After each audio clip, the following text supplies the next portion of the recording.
नमस्ते एवरीवन। अब जब मैं इस चैनल पर लाइफ रिलेटेड बातें करने ही वाली हूँ, तो मैंने सोचा कि क्यों ना शुरुआत एक बिल्कुल सच्ची कथा के साथ की जाए। एक ऐसा लाइफ एक्सपीरियंस जो मैं शायद कभी भूल ना पाऊँ। एक ऐसा लाइफ एक्सपीरियंस जिसने मुझे मिरेकल शब्द, जिसको हम आप कहते हो ना कि अचानक से आपके साथ कुछ ऐसा यूनिक हो जाता है, कुछ बहुत बहुत अलग हो जाता है। तो क्या आप विश्वास करते हो उसमें या नहीं करते हो, आपके अपने अपने एक्सपीरियंस हो सकते हैं। ये मेरा एक्सपीरियंस और मुझे लगा कि चूँकि ये एक बहुत सच्ची बात है, तो ये मैं आपके सामने शेयर करूँ।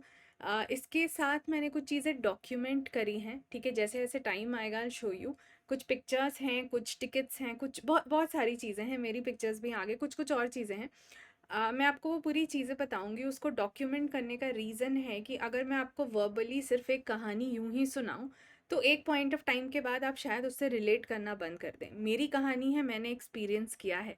तो मैं जो चीज़ें बोलूँगी वो बहुत रियल लाइफ़ एक्सपीरियंस वाली होंगी, तो वो मुझे तो गूज़बम्प्स देती हैं जब भी मैं उसके बारे में बात करती हूँ। पर आप भी उस चीज़ को क्या उस तरीके से समझ पाएँगे, उसके लिए मैंने आगे बहुत सारी चीज़ें रखी हैं। तो उम्मीद करती हूँ कि ये जो सच्ची कथा है, विश्वास की, ठीक है? इंटरनल बिलीफ की, जो कि घटित हुई है माँ के दरबार में, ठीक है? So this is about the miracles that has happened with me personally and I was all alone. The story is about July 2021 in माता का दरबार। मैं माँ वैष्णो देवी की बात कर रही हूँ और अब मैं आपको उस कथा की तरफ ले चलती हूँ। तो ये कथा कोई ऐसे प्रवचन टाइप नहीं है, ये बिल्कुल रियल लाइफ एक्सपीरियंस है। हुआ ये मैं आपको कुछ टिकट्स और कुछ बुकिंग्स दिखा रही हूँ। क्यों दिखा रही हूँ आपको बताती हूँ। तो हुआ ये कि बात है 30 जून की 2021, ठीक है? 2021 में आपको मैं वर्बली भी बताते जाऊंगी और जहाँ ज़रूरत पड़ेगी हम डॉक्यूमेंट्स पे चेक करते जाएंगे, ताकि आपको वो रियल लाइफ फीलिंग आ सके बिल्कुल। तो 2021 में आपको पता है कि अप्रैल के महीने में, अप्रैल में of course was the peak of Covid second wave. उसके पहले 2020 मार्च में लॉकडाउन लग चुका था। Covid first wave was disastrous, but still उसमें उतने डेथ्स नहीं हुए थे जितने कोविड सेकेंड वेव में हुए थे, ठीक है? ये हम सब जानते हैं। अनफॉर्चुनेटली मेरे बहुत करीब के भी कुछ लोगों के परिवार के लोग जो हैं, खैर मैं क्या बोलूँ, वो लोग नहीं रहे, and which was disasters for all of us. मुझे याद करके वो समय अभी से हिम्मत मेरी वो हो रही है। बट मुझे ये बातें आपको बतानी है क्योंकि मिरेकल ऐसे ही टफ समय में होता है और मेरे साथ हुआ रियल लाइफ। तो 2021 में जब ये समय आया, मेरी मदर की तबीयत कुछ सालों से ख़राब चल रही थी। बेसिकली 2018 एंड से बहुत पीक पे ख़राब हो गई थी। हम दिल्ली में थे, चीज़ें वहाँ, अब आपको लगेगा दिल्ली जैसे बड़ा शहर है वहाँ भी चीज़ें डायग्नोज नहीं हो पाई, बट ऑनेस्टली नहीं हो पाई। मे बी बिकॉज हम बहुत बड़े हॉस्पिटल्स में जा नहीं पाए, क्योंकि सरकारी हॉस्पिटल में हर जगह जाना, अरेंजमेंट्स करना, नंबर लगाना उस टाइम पे उस कंडीशन को देखते हुए पॉसिबल नहीं था। हमारे पास कोई सपोर्ट नहीं था, हमारे पास कोई गाड़ी नहीं थी हमारे पास, और हमारे गली में कोई कैब नहीं आता था। So there were n number of logistics issue, there were n number of support issue, there were n number of things because of which हम दिल्ली में उस चीज़ को नहीं कर पाए। हमें ओवरनाइट अपने होम टाउन नवंबर 2018 में आना पड़ा, ठीक है, रांची में। ठीक है, यहाँ पे ट्रीटमेंट वगैरह का जो भी पता लगा, 2019 बहुत डिफ़िकल्ट बीता हमारे लिए, बहुत सारी चीज़ें हुई with respect to health and everything. 2020 में तो कोविड लॉकडाउन लग गया, तो हम सब अपने अपने घरों में प्रोटेक्टेड थे। अब उनके साथ जो कंडीशन थी, दैट इज़ कॉल्ड एज, जो कंडीशन अभी भी है, दैट इज़, ये मैं थोड़े अवेयरनेस पर्सपेक्टिव से भी बता रही हूँ क्योंकि बहुत से लोगों के घर में होने के चांसेस हो सकते हैं। That is called is rheumatoid arthritis. वो बेसिकली एक ऑटो इम्यून डिजीज़ होता है। एक तो नॉर्मल वाला आर्थराइटिस होता है, ऑस्टियो आर्थराइटिस, एक होता है rheumatoid which is auto immune. अब इसकी जो दवाइयाँ हैं उसके बहुत सारे साइड इफ़ेक्ट होते हैं, जिसमें एक मेजर इम्पैक्ट होता है जो आपके लंग को इम्पैक्ट करता है। अब समझो कि कोविड आने से पहले किसी का लंग ऑलरेडी इन्फेक्टेड है और कोई सीनियर सिटीजन है, ठीक है? आगे बढ़ते हैं कहानी पे। 2021 में मार्च में, with the grace of a very very dear friend and her family, and she knows about whom I am talking, तो मैं हाथ जोड़ के उसको यहाँ से भी थैंक यू कर रही हूँ, उनके पेरेंट्स को थैंक यू कर रही हूँ। उनके थ्रू हमें बहुत मुश्किल से एम्स में वहाँ की एचओडी जो र्यूमेटोलॉजी डिपार्टमेंट की है, मैम से मिलने का मौका मिला, बिकॉज हमें उसके पहले कोई हेल्प सपोर्ट नहीं थी। हम भागकर दिल्ली गए, उनके थ्रू हमने पहली मीटिंग करी, उसके बाद हमने अपना जो भी नॉर्मल प्रोसीजर होता है वो सब करा। एंड वहाँ से मैम ने हमें जो भी उनके टेस्ट वगैरह थे वो सब किए गए और हमें बोला गया, ये मैं आपको एक बैकग्राउंड स्टोरी दे रही हूँ ताकि आपको ये पूरा रिलेशन समझ आए। तो हमें बोला गया कि आप 3 महीने बाद आना। 3 महीने का फॉलोअप होता है, कोई भी अगर एम्स दिखाने जाता है तो उनको शायद पता होगा, मोस्टली 3 महीने 90 डेज़ का फॉलोअप होता है। तो बेसिकली हम मार्च में गए थे, हमारी 8 मार्च 2021 की अपॉइंटमेंट थी, हमें जून में बुलाया गया, ठीक है। लेकिन अप्रैल में सेकेंड वेव बहुत ख़राब हो चुका था एंड जब हम पहुँचे तो मुझे और मेरे फादर को कोविड सेकेंड वेव हुआ, बट समहाउ दवाइयाँ लेके एंड अगेन यहाँ पे मेरी चाचा चाची ने हमें बहुत मदद करी, बिकॉज घर पे दवाइयाँ पहुँचाना, गेट तक सब कुछ पहुँचवा देना, सब कुछ बहुत सारी चीज़ें हुई, हम तो बाहर निकल नहीं सकते थे। एंड 15 दिन में मैं और पापा रिकवर कर गए। बट उसके बाद अच्छा, उस बीच मेरी मम्मी वॉज गुड, तो उनको, मेरा रूम ऊपर है, पापा का नीचे, पापा रहते थे और हम दोनों आइसोलेटेड थे, तो उनको बार बार खाना ले जाना, पहुंचाना, सब कुछ देना, वो बहुत दिक्कत होता था ऑफ कोर्स। बट वो समहाउ वो पीरियड मैनेज हो गया। उसके बाद अ, अगले, मतलब आप समझो कि 2 से 3 दिन में जब हमने पूरी फैमिली की कोविड टेस्ट कराने की कोशिश करी कि हम घर में प्रॉपर क्लीनिंग वगैरह सब कुछ करा लेंगे, डिसइंफेक्टेंट वगैरह वो करके सब कुछ करा लेंगे, एंड उसमें भी उनका रिपोर्ट नेगेटिव आया, तो हमें लगा चलो सब ठीक है। बट सडनली उसके 2 दिन बाद से तबीयत बिगड़ने लग गई एंड क्रिटिकल हो गई चीज़ें कोविड सेकेंड वेव में, बहुत बहुत बहुत ज़्यादा। अ, मतलब आप बस समझो कि बस कृपा थी ऊपर वाले की, और उस पीरियड में हमें कुछ लोगों ने बहुत अलग अलग तरीके से मदद करी। अ, मतलब मैं क्या ही बोलूँ, वो भी एक मिरेकल ही था। जहाँ जहाँ से हमें मदद आई है वो सब लोग जानते हैं, तो उन सबको वापस से थैंक यू। बट जब वो पीरियड होने लगा ना, तो 2 महीना बहुत ख़राब था। अप्रैल में वॉज लाइक हम ऑक्सीजन के लिए तरस रहे हैं, हम बेड के लिए तरस रहे हैं, हम रो रहे हैं, हम भीख मांग रहे हैं। आई थिंक बहुत लोग उससे रिलेट कर पाएंगे।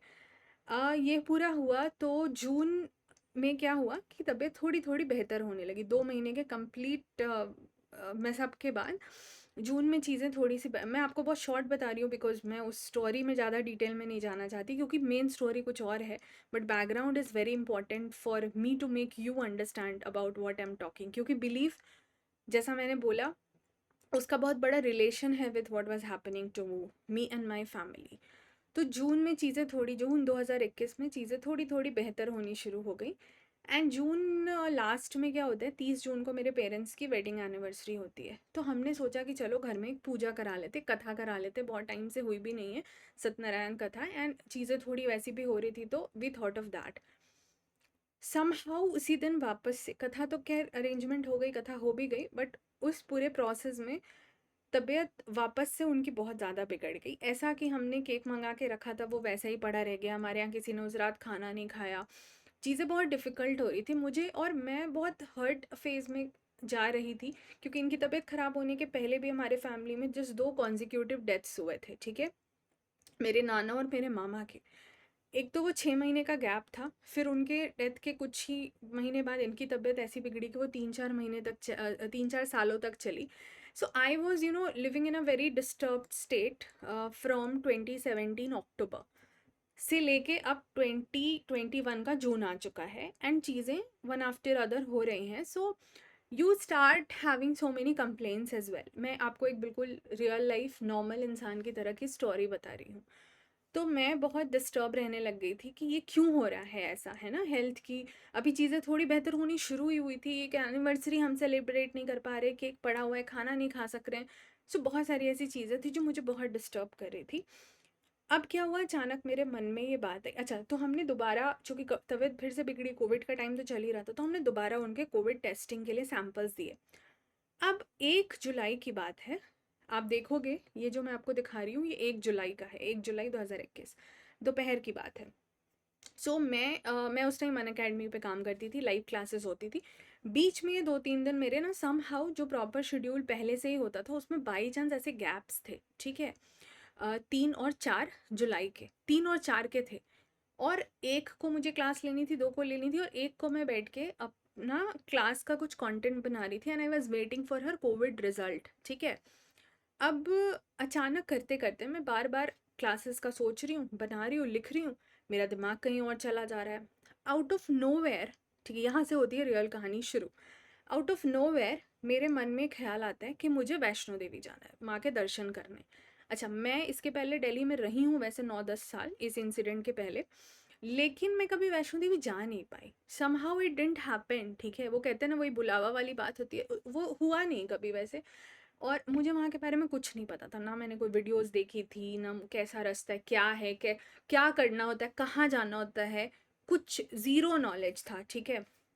बट मेरे मन में ये ख्याल आया, पर अब कंडीशन घर की ठीक नहीं थी, ऐसे में उनको छोड़ के भी नहीं जा सकते थे। मुझे कुछ समझ नहीं आ रहा है, पर बार-बार मैं पढ़ाई का कंटेंट बनाने बैठ रही हूँ, मुझे बार-बार दिमाग में आ रहा है, नहीं मेरे को जाना है, जाना है।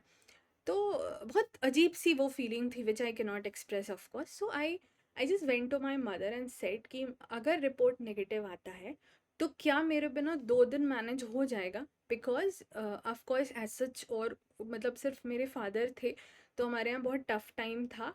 एंड समझ नहीं आ रहा था कि चीज़ें कैसे होंगी। भाई को भी वापस मतलब दूसरे शहर से घर आना पड़ा था, तो पापा और भाई को मिलके सब कुछ करना था। बट एट टाइम्स कई बार लेडीज़ की ज़रूरत हो जाती है घर में। तो सिर्फ मैं ही थी, तो मैंने पूछा क्या मैं जा सकती हूँ? तो उन्होंने बोला कहाँ जाना है, कुछ ज़रूरी काम है क्या? उनको लगा अनअकैडमी का कुछ काम होगा, तो मैंने बोला नहीं, वैष्णो देवी जाने का मन हो रहा है अचानक से। अब usually of course parents concerning होते हैं, एक तो कोविड का टाइम है, ठीक है, ऊपर से जुलाई में मॉनसून का रिस्क रहता है। मेरे फादर वहाँ गए हुए हैं, तो उनको पहले गए हुए थे वो दर्शन के लिए, उनको पता है कि किस तरीके का रूट है, रास्ता है, दिक्कत हो सकती है, अकेले लड़की जा रही है, पहले कभी गई नहीं है, बहुत तरह के फैक्टर्स होते हैं। फिर भी मेरी मम्मी ने कहा अगर वहाँ की बात तुम्हारे मन में आ रही है तो जाओ, without any question, without any doubt, even in her own head उन्होंने बोला जाओ। मैंने पापा से पूछा। यूजुअली मेरे पापा मेरे को लोकल में भी थोड़ा डरते हैं, because of course all the reason जो कि फीमेल्स की सेफ्टी को लेकर है। बट वहाँ के लिए ही ऑल्सो जस्ट सेट जाओ, ठीक है। अब मुझे कुछ समझ नहीं आ रहा है कि परमिशन तो हो गई है। खैर, रिपोर्ट का हमने वेट करा, रिपोर्ट भगवान की कृपा से नेगेटिव आया। तबीयत भले ख़राब थी बट रिपोर्ट नेगेटिव आया। चलो, अब क्या हुआ कि अब डिसीजन होता है जाने का। अब मैंने थोड़ा इंटरनेट पे सर्च करना शुरू करा। मैं आपको एक चीज़ दिखाती हूँ, मैंने वैष्णो देवी करके एक टैब बनाया, मतलब एक फ़ोल्डर बनाया अपने टैब में।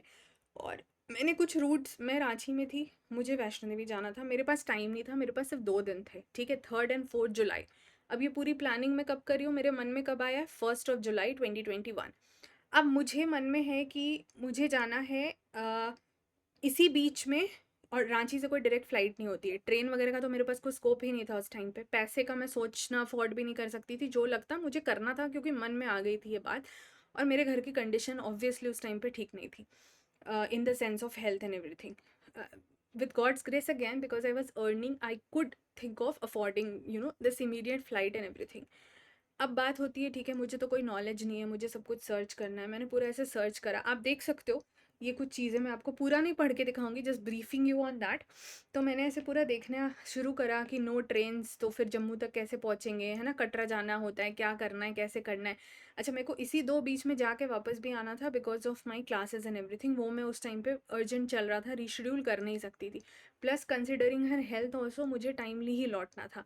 सो I had only 48 hours, basically less than 48 hours for 3 and 4 July, जिसमें मैं रांची झारखंड से जम्मू जा रही हूँ, जम्मू में भी क्या आगे कटरा तक जा रही हूँ, ठीक है, दर्शन भी कर रही हूँ, वापस भी आ रही हूँ, ये मेरा पूरा वो हुआ।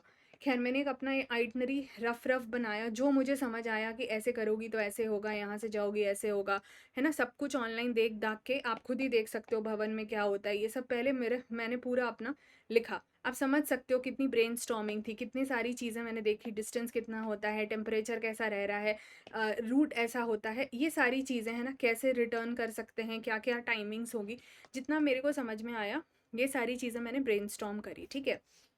अब उसके बाद बात होती है कि मेरे को रजिस्टर, तो मैंने ऑनलाइन देखा कि उनके वेबसाइट से आप रजिस्टर करा सकते हो ना, माता वैष्णो देवी श्राइन बोर्ड का अपना वेबसाइट होता है। तो आप देख सकते हो 1 जुलाई को मैंने, जब ये सब पूरा मन में आया, मैंने उनके यहाँ रजिस्टर करा लिया। रजिस्टर करा लिया तो मुझे ये स्लिप जो है वो मिली, ठीक है, ये रजिस्ट्रेशन कम यात्रा स्लिप होती है जो सबको मिलती है। तो मेरा ट्रैवल होना था 3 जुलाई को और मुझे रिटर्न होना था 4 को, ठीक है। मैंने कब करा ये सारा कुछ, 1 को, ठीक है। और 1 को भी ये दोपहर शाम हो गया था एक्चुअली, ऑलमोस्ट करते करते। तो basically I had only 1 day in hand, 2 जुलाई। ये भी it was important for me because I needed a Covid का वो कंफर्मेशन कि मुझे कोविड नहीं है, ठीक है ना, RT-PCR जो हम करवाते थे उस टाइम पे, क्योंकि उसके बिना ट्रैवल नहीं करने देते थे, वो स्ट्रिक्ट चेकिंग उस टाइम पे। मैं वो भी दिखाऊंगी आपको। तो ये तो हो गया, चलो है ना, रजिस्ट्रेशन वगैरह कर लिया।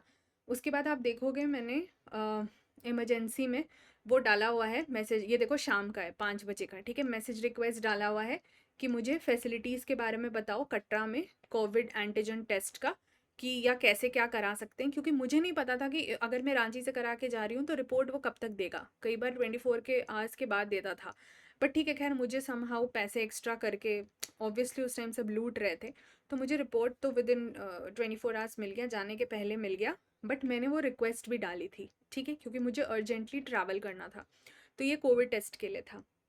उसके बाद मैंने फ़्लाइट की टिकट बुक करी। अब यहाँ से इंटरेस्टिंग मोड आता है। अब देखो, 3 जुलाई की मेरी फ़्लाइट थी रांची से दिल्ली, सुबह सुबह, आप देख रहे हो 8 बजे सुबह, और ये सैटरडे और संडे था, इसीलिए मेरा छुट्टी था अन अकेडमी में, है ना, मतलब मेरी क्लासेस नहीं थी 3rd और 4th की।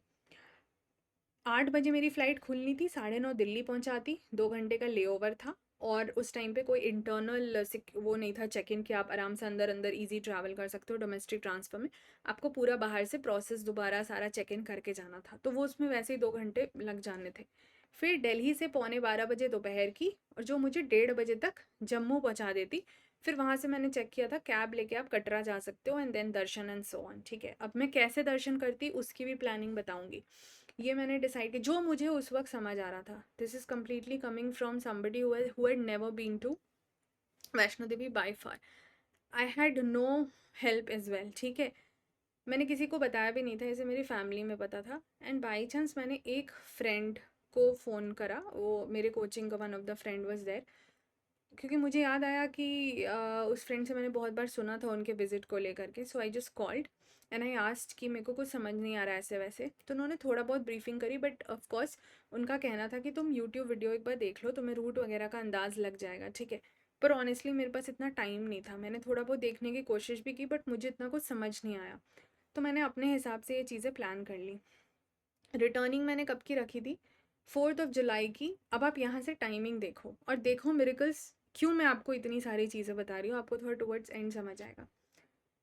ये 2:50, ठीक है, मतलब 3 बजे के आसपास मेरी फ़्लाइट जम्मू से खुलती, 4:15 दिल्ली पहुँचाती, 6:45 दिल्ली से खुलती, और मुझे 8:30 तक रांची पहुँचा देती। तो मतलब मैं 4 जुलाई के रात तक रांची आ जाती। 5th से मेरे क्लास लेने का शेड्यूल था, जो कि मैंने लिया भी। लेकिन मैं रांची पहुँची कैसे? तो चलो पहले तो वापस इस जाने वाले टाइम पर आते हैं। तो 1 जुलाई को आप देखो रात को, ठीक है, 9:09 है ना, मैंने चॉपर बुक करा, हेलीकॉप्टर, दोनों आने जाने दोनों साइड का 1800, उस समय 1800 पर साइड लगता था, अब शायद बढ़ के 2100 हो गया है। अब मेरे पास चल के जाने का चॉइस नहीं था, क्योंकि इतना मेरे पास टाइम नहीं था, ठीक है। मुझे अपनी फ़्लाइट्स के वो कोऑर्डिनेट भी करने थे, और जम्मू से मुझे कटरा भी जाना था। I was not going by train, तो मैं कटरा डायरेक्टली उतर नहीं रही थी स्टेशन पे, ठीक है, और पहली बार भी जा रही थी, और मेरे पास समय नहीं था। तो मैंने चॉपर का दोनों वो कर लिया। मैं आपको चॉपर की टाइमिंग्स भी दिखाऊंगी, और आप बस मिरेकल देखते जाओ, ठीक है। जब मैंने बुक करा, एक तो flight of course last moment हो रहा है, तो कितना एक्सपेंसिव होगा। चॉपर मैंने बुक करा, सिर्फ एक सीट खाली थी, मतलब ऑनलाइन जो उन पे दिखा रहा था उसमें सिर्फ एक सीट थी, ठीक है। और ऐसा मैंडेटरी था that you had to take आने जाने दोनों का। मतलब मुझे इतना पता था कि मेरा एक साइड का वेस्ट होना ही है, क्योंकि वो फ़्लाइट टाइमिंग्स वगैरह कैच नहीं करेगा। मैं आपको दिखाऊंगी कैसे। बट मेरे पास कोई चॉइस नहीं था, क्योंकि वही कॉम्बिनेशन था, and that was the shortest cheapest route possible. अब मैं आपको एक और बात बताऊंगी कि मेरे मन में जब ये चीज़ आ रही थी ना, तो कहीं ना कहीं जो ये मेरा मन में आया था कि मुझे माँ के दरबार जाना है, मैं ये नहीं बोलूँगी कि मैं पूजा करने जा रही थी, मैं ये भी नहीं बोलूँगी कि मैं कोई मन्नत मांग, यूजुअली लोग इसी पर्पज़ से जाते हैं, नहीं, मैं सिर्फ रोने जाना चाहती थी। मैं आपको बिल्कुल आज एक ऑनेस्ट बात बता रही हूँ। मेरे मन में बहुत तकलीफ़ थी, और शायद वो तकलीफ़ इसीलिए दी गई थी ताकि मेरा ये विश्वास और बढ़े, जो कि उसके पहले मुझे समझ नहीं आता था। मेरे मन में बहुत तकलीफ़ थी, और मुझे ऐसा लगता था कि मुझे कहीं ऐसे किसी भगवान से जवाब चाहिए जो मुझे सामने, अब थोड़ी बेवकूफ़ी वाली भी बात है, बट जब आप बहुत तकलीफ़ में होते हो तो आपको ये सब समझ नहीं आता। जवाब चाहिए, और कौन से ऐसे भगवान जिनके पास मैं बहुत ऐसे कष्ट करके जा सकती हूँ।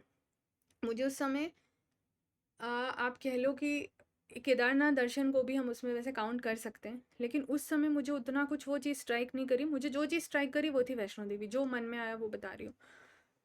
तो ऐसा नहीं है कि मैं मन्नत मांगने जा रही थी, मैं कोई पूजा करने जा रही थी, नहीं। कहीं ना कहीं मैं शिकायत लेकर जा रही थी, मैं रोने से के लिए जा रही थी, लेकिन मेरा विश्वास बहुत था माँ में, भगवान में मेरा विश्वास बहुत था। मुझे ऐसा लग रहा था कि यही तो मेरी अपनी है, ठीक है, मैं इनसे शिकायत नहीं करूँ तो किससे शिकायत करूँ। आप भगवान से अगर मांगते हो तो आप शिकायत भी तो उन्हीं से करोगे ना। आप किससे, पड़ोसी से तो नहीं जाऊंगी करने, या मतलब किसी कलीग से तो नहीं जाऊंगी करने बेसिकली। तो खैर ये इन फीलिंग्स के साथ मेरे मन में आया कि मुझे जाना है। उसके बाद ये बात रुकना है कहाँ, तो अब मेरे पास इतना टाइम नहीं था, मैंने ऑफिशियली वहाँ पर एक रूम बुक कर लिया। आप देख सकते हो, ठीक है। ये रूम मैंने 4th के लिए बुक करी थी कि मैं देखो फर्स्ट की ही बुकिंग है, मतलब फर्स्ट को ही मैंने करा है।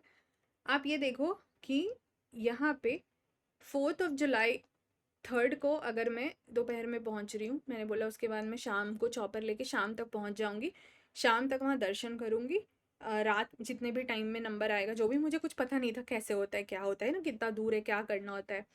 अच्छा, अब एक दिन के लिए जाना था तो मैं एक कपड़ा पहन के गई थी, एक छोटा सा बैग में कपड़ा लेके गई थी, बिकॉज उससे ज़्यादा मैं कैरी भी नहीं कर सकती थी। और मैं नीचे कोई होटल में नहीं रुक रही थी कि मैं वहाँ पर छोड़ दूँ सामान, मेरे पास वो स्कोप नहीं था, तो मुझे पूरा बैग लेके भी जाना था ऊपर तक, तो हल्का रखना था। तो एक कपड़ा पहना हुआ था, एक रखा हुआ था, और एक बॉटल थी, छाता था, रेनकोट था, ठीक है, छाता या रेनकोट में से कुछ था। अब तो मुझे लगा कि मैं रात तक पहुंच जाऊंगी और मैं रात भर वहाँ पे नीचे उतर जाऊंगी सीढ़ियों से, जो मुझे थोड़ा बहुत बात करके फ्रेंड से और वीडियो से समझ आया। एंड उसके बाद नेक्स्ट डे तो मेरी आराम से दोपहर की फ़्लाइट है ना, तो सुबह में थोड़ी देर फ्रेश वगैरह होने के लिए मैंने जम्मू में एक वो कर लिया, रूम बुक कर लिया कि 2-3 घंटे रेस्ट कर लूँगी, थोड़ा फ्रेश हो लूँगी, ठीक है ना। अगर थोड़ा लेटना हुआ लेट करके वहाँ से, क्योंकि मेरे पास समय है, दोपहर में 3 बजे फ़्लाइट है नेक्स्ट डे, तो इतना तो सफिशिएंट टाइम होगा मेरे को उतरने के लिए। मैंने कहा एक साइड का हेलीकॉप्टर का पैसा जाएगा वेस्ट, बट अब कोई चॉइस नहीं है ना बुकिंग के लिए, तो ये सब कर लिया। ये देखो हेलीकॉप्टर वाले में क्या चीज़ें थी कि ट्रैवल डेट 3rd July 4:30 बजे, तो 1:30 बजे मुझे जम्मू फ्लाइट उतार रही थी। 2 घंटे लगा के मुझे कटरा पहुंचना था बाई कैब, ठीक है। और उसके बाद 4:30 की हेलीकॉप्टर का वो था। तो मुझे लगा मैं तो आराम से पहुंच ही जाऊंगी, है ना, आराम से दर्शन, क्योंकि ये तो हार्डली 17 मिनट या कुछ लगाता है, या कुछ ऐसा 7 मिनट लगा, याद नहीं आ रहा मुझे, बट शॉर्टर टाइमिंग है। तो मुझे लगा मैं तो तुरंत पहुंच जाऊंगी, टाइमिंग यहाँ तक मैच कर रही थी, ठीक है। और रिटर्निंग का था नेक्स्ट डे सुबह 9:45। अब मैं ये नहीं कर सकती थी, क्योंकि अगर मैं ये करती तो मैं टाइमली जम्मू नहीं पहुंच पाती, मतलब रिस्क हो जाता। तो मैंने सोचा था कि मैं रिटर्निंग में वॉक करके उतर जाऊंगी। चलो, अब क्या हुआ, ये रही मैं 3rd of July को सुबह, देखो 7:30 बजे, ठीक है, 7:55 को डिपार्चर था फ्लाइट का। यही कपड़ा पहन के गई थी, इस कपड़े की भी एक कहानी है, आपको बताऊंगी थोड़ी देर में। और ये बात हुई कि चलो नेक्स्ट डे तुम्हारी फ़्लाइट, मुझे मेल आया कि नेक्स्ट डे तुम्हारी फ़्लाइट 2:45 है और रांची आपको रात तक पहुंचा देगी। मैंने बोला ठीक है, गुड। अब मैं यहाँ से, अब मन में तो बहुत सी चीज़ें चल रही थी, एक्सपीरियंस, सवाल नया, क्या हो रहा है, मम्मी की तबीयत, बहुत ऐसे खिचड़ी सी पकी हुई थी, बट ठीक है, this is how I was going.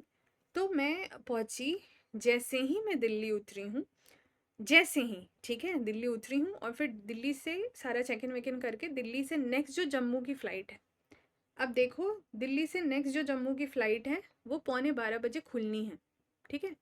आप फ्लाइट में बैठ रहे हो, बस 11:15 बजे वो खुलने वाली है।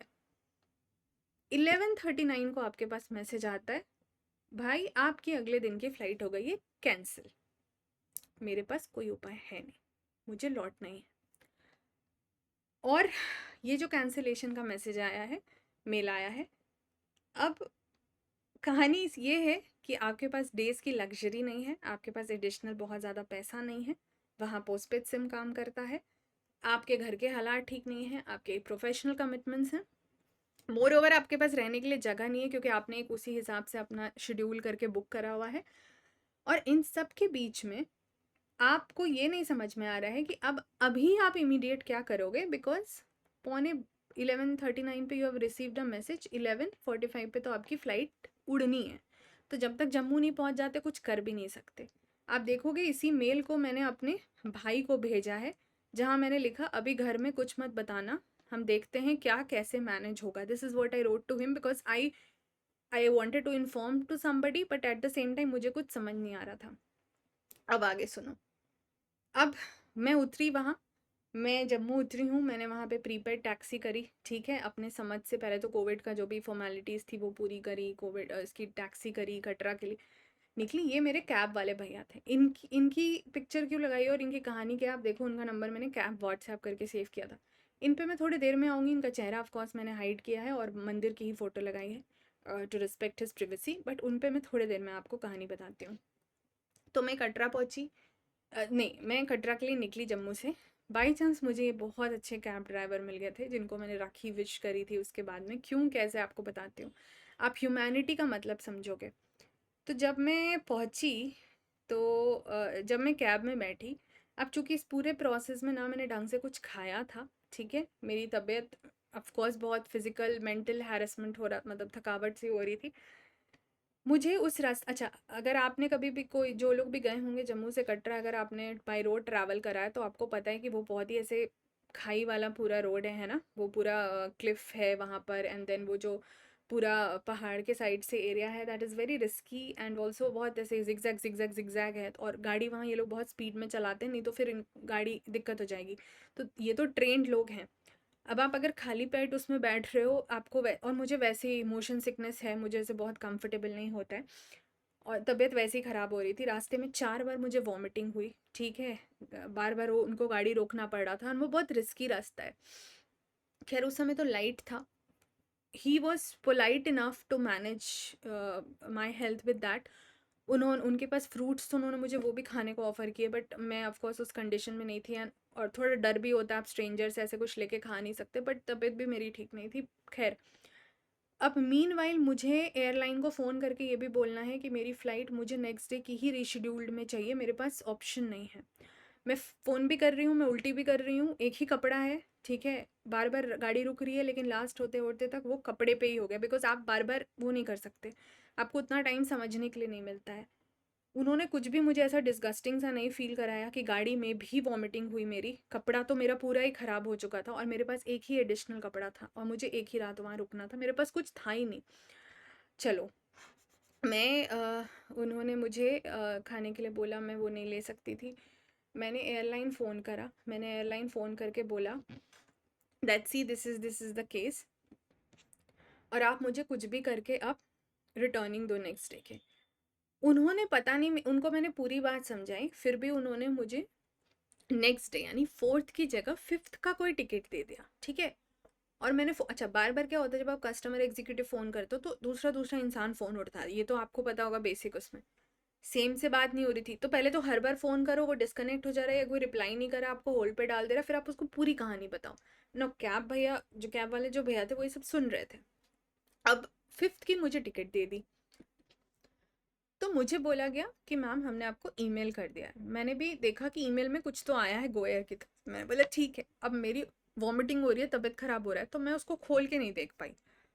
थैंकफुली थोड़े देर में मुझे क्या तो हुआ, मैंने सोचा चलो इसको एक बार चेक कर लेते हैं। मैंने चेक करा एंड देन आई रियलाइज्ड कि अरे ये तो 4th का है नहीं, ये तो 5th का है। मेरी प्रॉब्लम तो और बढ़ गई क्योंकि मुझे तो 4th को ही रिटर्न करना था। फिर मैंने फ़ोन करा, फिर मैंने सारे ईमेल्स भेजे, ये हुआ वो हुआ करके मुझे नेक्स्ट डे की दूसरी टिकट, एक ही फ़्लाइट अवेलेबल थी दूसरी, जिसकी मुझे टिकट दी गई, ठीक है। वो फ़्लाइट टिकट यहाँ पे लगी नहीं है, मुझसे आई थिंक मिस हो गया, बट कोई नहीं, मैं आपको वैसे बता देती हूँ।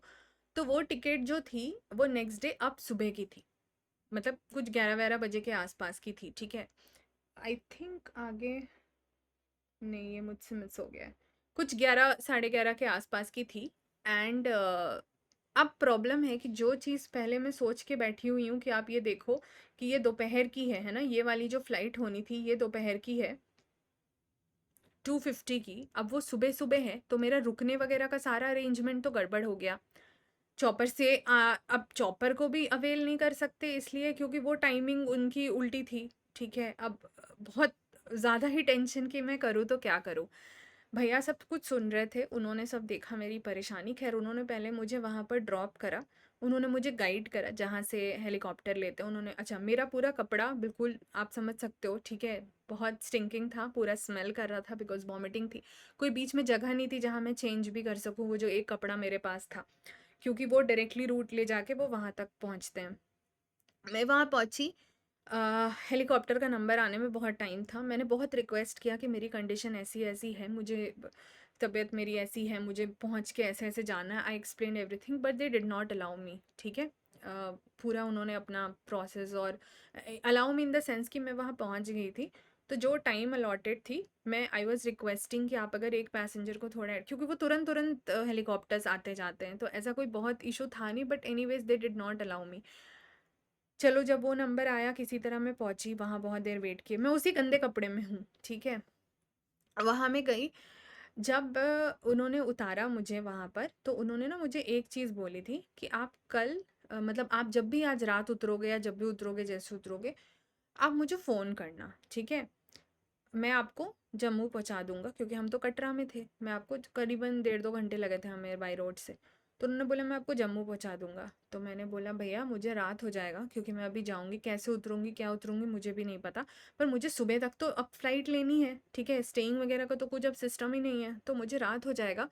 आप क्यों पैसेंजर अपने वो करोगे वेस्ट? उन्होंने कहा नहीं, आप दर्शन करने जाओ, आप जब वहाँ से उतर रहे होगे, जैसे भी उतरोगे, मुझे जैसे ही आपके दर्शन हो जाएँगे, आपके हाथ में फ़ोन आ जाएगा, बिकॉज़ हमें फ़ोन डिपॉज़िट करना होता है, आप मुझे फ़ोन करना, आपकी ज़िम्मेदारी मेरी है, ठीक है? अब आप ना उस समय बहुत डुअल उसमें हो जाते हो। एक तरफ आपको ये लगता है भई सामने वाला इतना हेल्पिंग भी क्यों हो रहा है? क्योंकि नया जगह है, ठीक है? आप अकेले लड़की हो, आपको बहुत सारी चीज़ें देखनी है, आपको सेफ्टी भी समझना है ना? आप ऐसे भी आँख बंद करके वो नहीं कर सकते। दूसरी तरफ आप ह्यूमैनिटी एंगल भी देखते हो, बिकॉज़ यू देन फ़ील कि यार कोई हेल्प कर रहा है, तो मतलब हम मतलब बिल्कुल नई जगह में अभी कम से कम ये तो है जो मुझे 2 घंटे से सुन रहे, देख रहे, समझ रहे। आप समझ सकते हो शायद मेरा मेंटल स्टेट उस टाइम पर। ऊपर से डर, तबीयत सब कुछ अलग, ठीक है? थैंकफुली मेरे पास एक पोस्टपेड नंबर था उस टाइम पे, नहीं तो फिर वहाँ पहले सिम वगैरह लेने में वो एक अलग टाइम लग जाता। अब जब मैं वहाँ गई, तो चॉपर से जहाँ तक उतारा गया, ठीक है? उसके बाद 2.5 किलोमीटर चलना होता है तो भवन आता है। ये है भवन का वो दूर से, and this is the best place, pious place. और ये वाला फ़ोन का आप देख सकते हो मेरा वॉलपेपर है, मतलब स्क्रीन ये पे है।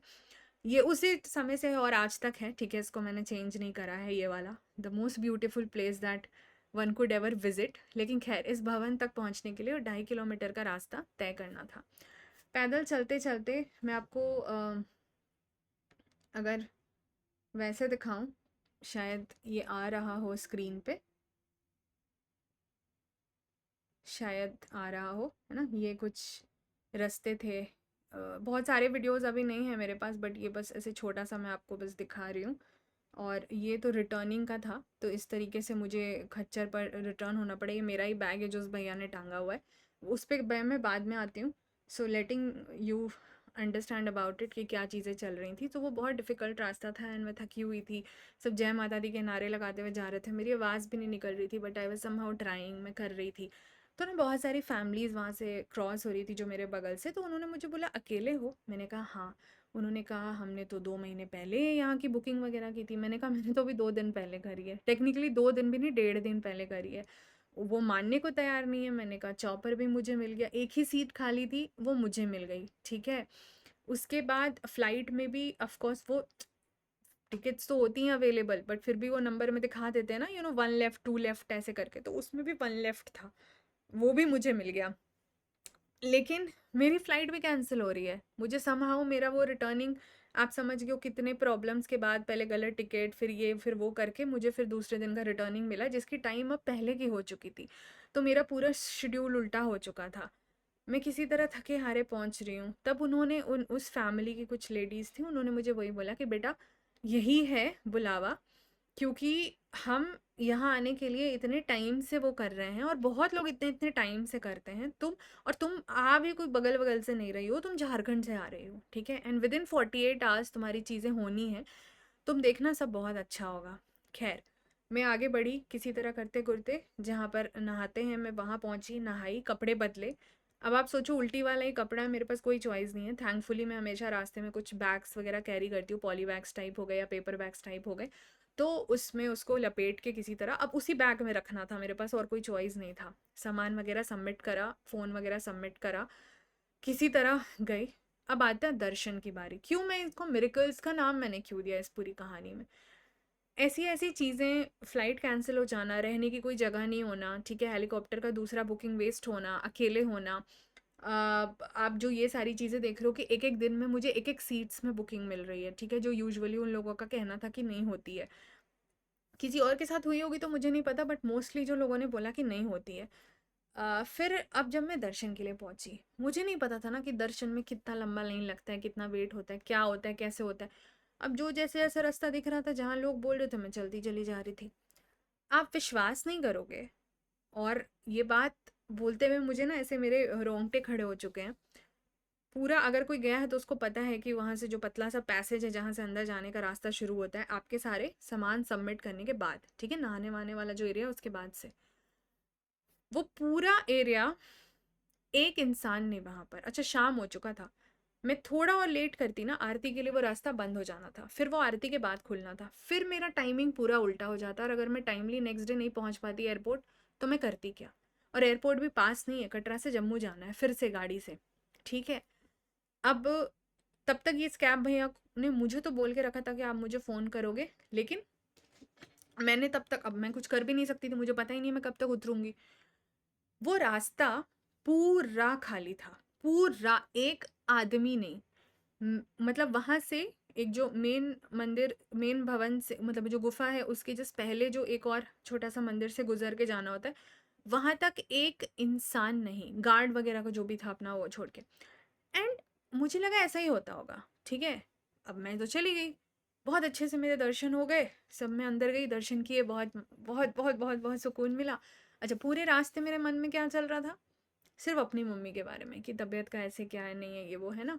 और मैं वहां गई, मैं भूल ही गई मैं कोई शिकायत करने आई थी, मूड खराब क्या, वो पता नहीं, it it was so mesmerising, it was so miraculous, it was so unique, it was so different, I don't know what it was, it was something extremely extremely miraculous, ठीक है।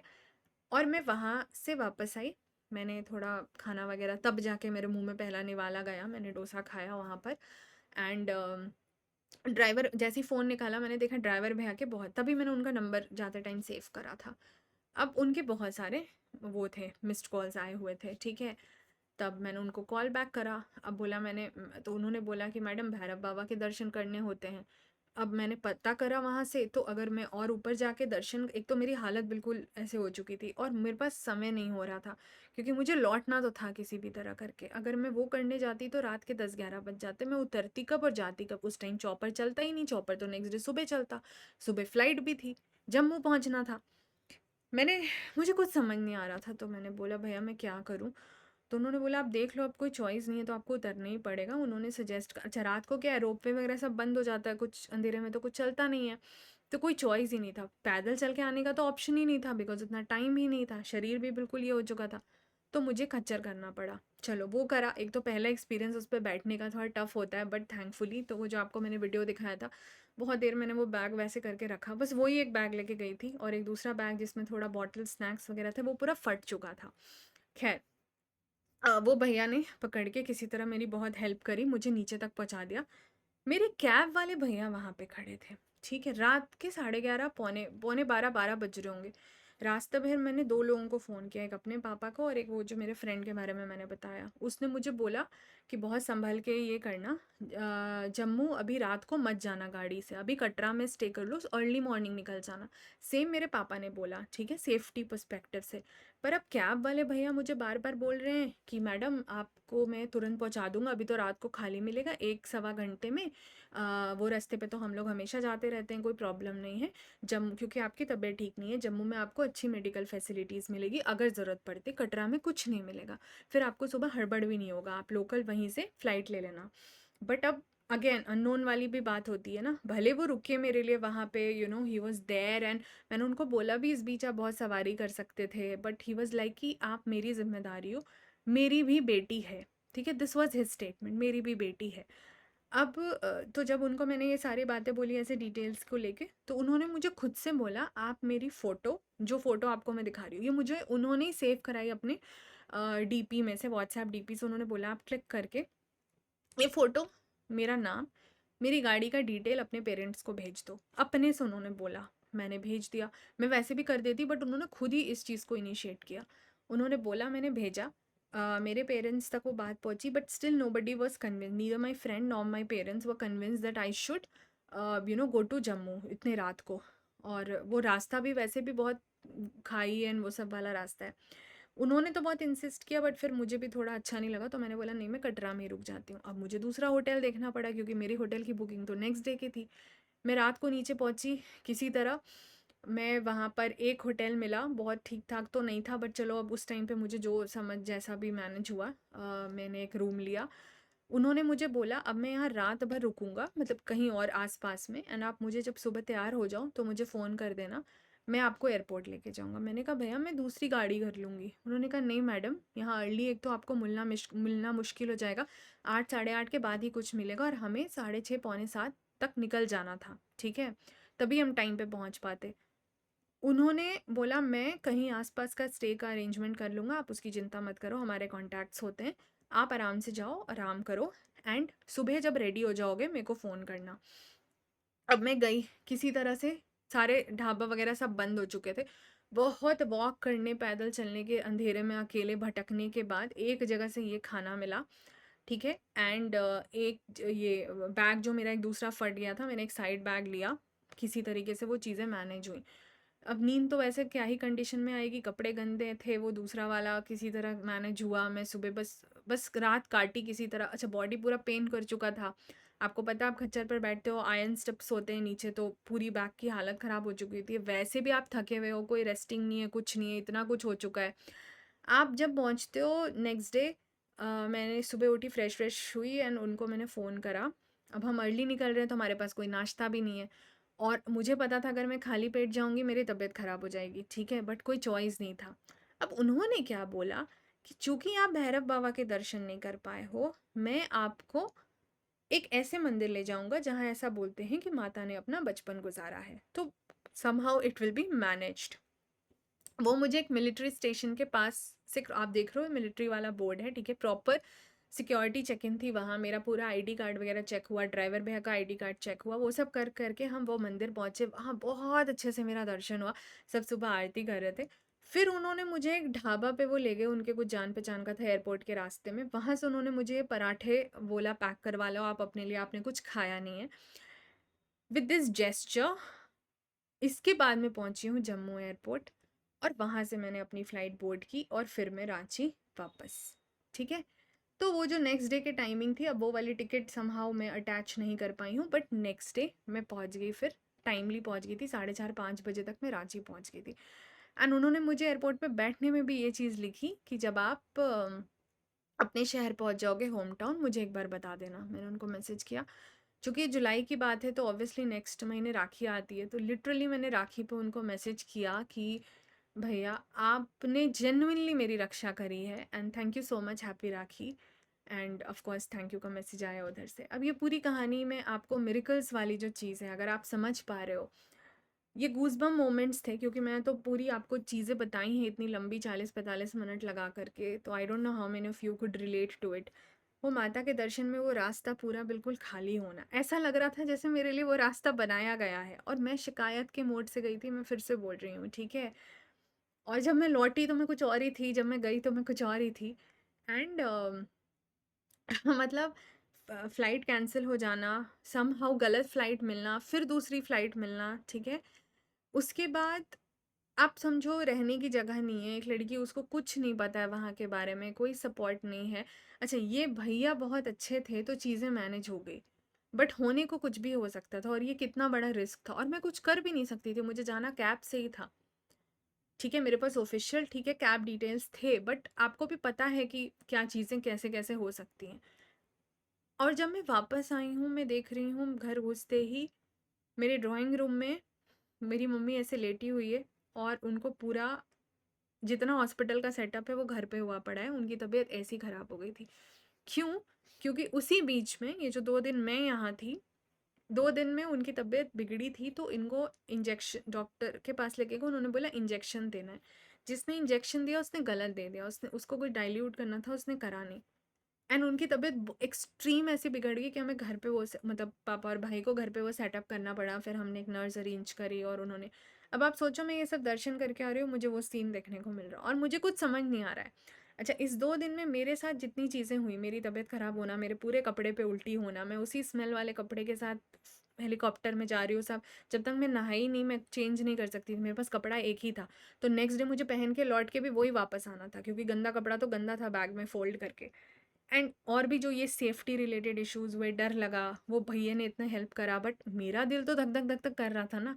जब तक मैं जम्मू एयरपोर्ट घुस नहीं गई, मैं कैसे ट्रस्ट करूँ कि मैं एक अननोन इंसान के साथ हूँ और मैं सेफ़ हूँ। ठीक है, लेकिन उन्होंने मुझे बोला, उन्होंने अपनी बेटी की फ़ोटो दिखाई, 4-5 साल की उनकी बेटी थी, उन्होंने बोला मैडम मेरी भी बेटी है, तो मुझे पता है किसी की बेटी को सेफली पहुँचाना है। अब मैंने अपनी चीज़ें इन लोगों को नहीं बताई घर पे, क्योंकि मुझे लगा सब परेशान हो जाएँगे। इन लोगों ने मुझे घर की चीज़ें नहीं बताई, ये सोच के कि लड़की अकेले ट्रैवल कर रही है, इनको नहीं बताना है। और जब हम वापस मिले और हमने जो एक-दूसरे के सीन्स देखे, अब वो शायद मैं एक्सप्लेन नहीं कर सकती और करना भी नहीं चाहूँगी। और फिर बस the rest is history. But चीज़ें हो गई उसके बाद। नेक्स्ट डे से मैंने क्लास भी लिया, मुझसे बैठा नहीं जा रहा था। मुझे याद है उस वक़्त जो बच्चे लाइव में थे उनको मैंने बताया कि मैं 2 दिन में होके आ भी गई हूँ within 48 hours, less than 48 hours, much less than 48 hours. मैं रांची से जम्मू सब कुछ करके, और मेरे दर्शन भी हो गए। बस एक चीज़ नहीं हो पाई, भैरव बाबा के दर्शन, जो मुझे पता है उसके लिए मुझे दोबारा जाना होगा, उसको कंप्लीट करना होगा। बट स्टिल जो हुआ वो कहीं से मिरेकल से कम नहीं था। तो ये रही एक कहानी। मैंने सोचा था जितनी छोटी हो पाए, पर ये छोटी हो नहीं सकती है, बिकॉज़ ये फीलिंग्स है। और ठीक है, ये मेरे इमोशंस हैं, मैं इसे अपने लिए शेयर कर रही हूँ। अगर कोई इससे रिलेट कर पाता है, किसी को उसको सुन के अच्छा लगता है, तो good for me. Else either way it's good for me, because मैंने इसको कहीं न कहीं अपने लिए शेयर करा है। तो उम्मीद करती हूँ आगे आपसे इसी चैनल पे और वीडियोज़ के साथ मिलूँगी। आपको कैसा लगा ज़रूर बताना। Thank you so much. Bye bye.